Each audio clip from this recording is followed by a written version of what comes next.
हिंदू विरोधी विकास लवांडे याने वारंवार हिंदू धर्मीयांच्या आस्थेवर घाला घालण्याचं काम केलंय आणि त्यामुळेच या हिंदू विरोधी विकास लवांडेच्या बाबतीत महाराष्ट्रभर तीव्र संताप निर्माण झाला व महाराष्ट्रातील अनेक पोलीस स्टेशनमध्ये याच्यावर गुन्हे दाखल करण्यात आले।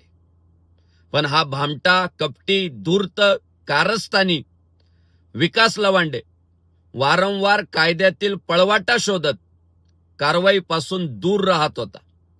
पण क्रांतिकारी संत एकनाथ महाराज यांनी म्हटलंय, केले कर्म झाले तेच भोगा आले। म्हणूनच माननीय न्यायालयानं बुधवार दिनांक 20/5/2026 रोजी या कारस्थानी विकास लवांडेनं जो अंतरिम जामीन मिळवलेला होता तो माननीय न्यायालयानं रद्द केला व पोलीस प्रशासनाला कारवाईचे आदेश दिले। आमचं महाराष्ट्र पोलिसांना सांगणं आहे की लवकरात लवकर या हिंदू विरोधी, शिवद्रोही, कारस्थानी, कपटी, धूर्त, भामटा विकास लवांडे याला अटक करा व याच्यावर योग्य ती कारवाई करण्याचं काम करा।